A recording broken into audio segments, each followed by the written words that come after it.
નમસ્કાર દોસ્તો, હું ગોપાલ ઇટાલિયા.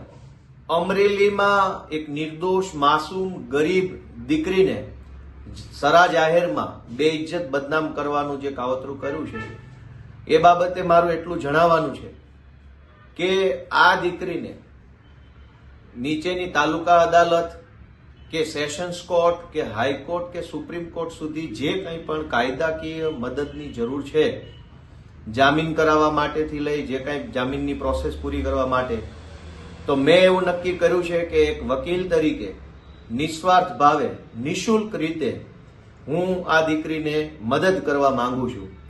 મેં આ દીકરીના પપ્પાનો સંપર્ક કરવાની ઘણી કોશિશ કરી, પરંતુ મને એવું જાણવા મળ્યું કે ભાજપના દબાણના કારણે, ભાજપના ડરના કારણે દીકરીના પપ્પા સામે ચાલીને બહાર આવવા માટે, વાતચીત કરવા માટે, કશું ચર્ચા કરવા માટે તૈયાર નથી, કેમ કે તેઓ ડઘાઈ ગયા છે. અને એટલે હું ઈચ્છું છું કે બિન રાજકીય રીતે, માત્ર સામાજિક રીતે, માત્ર વકીલ તરીકે એક માસૂમ દીકરીને મદદ કરવાની મને જો તક મળશે તો હું મારા જાતને ભાગ્યશાળી માનીશ.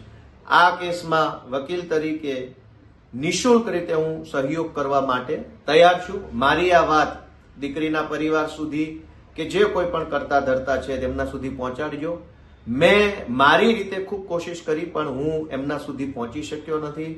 હું આજે નહીં, હું આ ધરપકડ જે દિવસે થઈ તે દિવસથી તમામ લોકો સાથે સંપર્કમાં છું. તે જગ્યાએ મને એવું પણ જાણવા મળ્યું છે કે બીજા જે આરોપીઓ છે, ભાજપના જ લોકો, એમને જ્યારે કોર્ટમાં રજૂ કરવાના હતા ત્યારે તેમણે ત્યાં સ્થાનિક રીતે કોઈ સ્થાનિક વકીલશ્રી સાથે વાતચીત કરી રાખેલી કે જ્યારે કોર્ટમાં રજૂ કરવામાં આવે ત્યારે ફલાણાભાઈ નામના એક્સ નામના વકીલ હાજર રહેશે.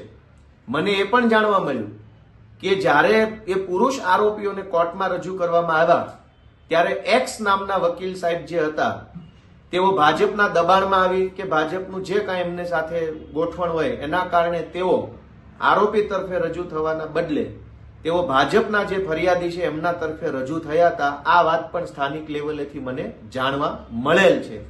અને એટલે હું એમ માનું છું કે બની શકે કે સ્થાનિક લેવલે એમને લીગલ મદદ કે લીગલ માર્ગદર્શન કદાચ ન મળે, તો હું એ દીકરીના ભાઈ તરીકે, ગુજરાતના એક નાગરિક તરીકે, એક વકીલ તરીકે હું એમને મદદ કરવા માટેની મારી સંપૂર્ણ તૈયારી દર્શાવું છું.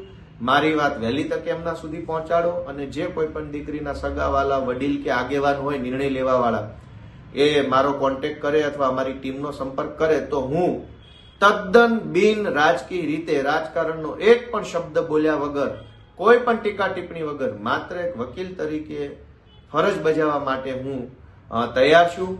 જય હિન્દ.